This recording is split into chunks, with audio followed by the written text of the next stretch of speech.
जहां भारत देश को कृषि प्रधान देश कहा जाता है, वहां पर किसान ही सुरक्षित नहीं बचे। एक और उत्तर प्रदेश सरकार बड़े बड़े वादे कर रही है कि भूमाफियाओं के खिलाफ एंटी भूमाफिया टीम काम कर रही है। लोग कहते हैं बिल्डोजर भी चल रहा है।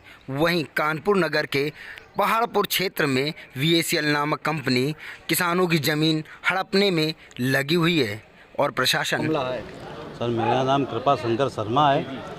मैं पहाड़पुर बिरगवा का निवासी हूँ और मेरी ज़मीन अर्बन सेलिंग में लग गई है। और BACL के भूमाफिया हैं ब्रजेंद्र सिंह, वो हमारी ज़मीन में कब्जा करवा रहे हैं। दिन रात JCB वगैरह चल रही, 150-200 आदमी छोड़ रखा है।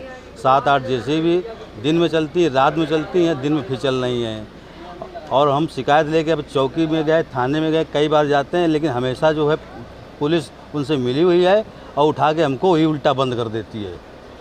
ये कई बार साल भर से हो रहा है। लगभग आपकी वहाँ पे कितनी ज़मीन है और कितने लोग वहाँ पे काम कर रहे हैं? कितने बुलडोजर चल रहे हैं, क्या चल रहा है? कम से कम 6 बुलडोजर चल रही हैं वहाँ पे परसों से, और 200 आदमी फील्ड में लगा हुआ है और ज़बरदस्ती गड्ढे खोदे जा रहे हैं, मटेरियल गिराया जा रहा है, ज़बरदस्ती कब्जा किया जा रहा है। दिन में भी चल रही, रात में भी चल रही है और अब भी दिन में चल रही, बराबर वहाँ पे काम हो रहा है। कितनी ज़मीन है आपकी? हमारी सर 8.5 बीघा ज़मीन है। कितने दिनों से कब्जे में करने की प्रयास कर रहे हैं? ये हम सर उनसे हमारा एग्रीमेंट हो गया था, लेकिन उन्होंने ये उनकी शर्तें तय हुई थी कि वो ज़मीन फ्रेश कराएंगे, सीलिंग से छुड़वाएंगे, लेकिन उन्होंने ये ऐसा नहीं किया। हमको झांसे में रखा, धोखे में रखा। बाद में हमको समझ में आया, लोगों से जानकारी किया तो समझ में आया कि नहीं, ये तुम्हारे साथ धोखा हो रहा है।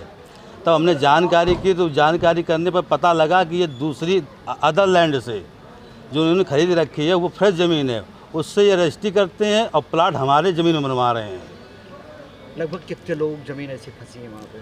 लगभग ऐसे तो हमारे गांव मिर्गा मौजा पड़ता है, उस मौजे में ये BACL ने ज़मीन कम से कम 150-200 बीघा ज़मीन बनाई है। लोगों को फ्रॉड तरीके से बहला फुसला के अपने गुर्गों द्वारा एग्रीमेंट करा लिया जाता है, उनको पैसा नहीं दिया जाता, ज़मीन फंस जाते हैं और उनके ऊपर उल्टा मुकदमा लगवाने की धमकी देकर बेचारे किसान सहमे हुए हैं। और इनके खिलाफ कम से कम सैकड़ों किसान शिकायत कर चुके हैं, लेकिन पता नहीं जिला प्रशासन, हमको समझ में नहीं आ रहा है कि क्या कर रहा है।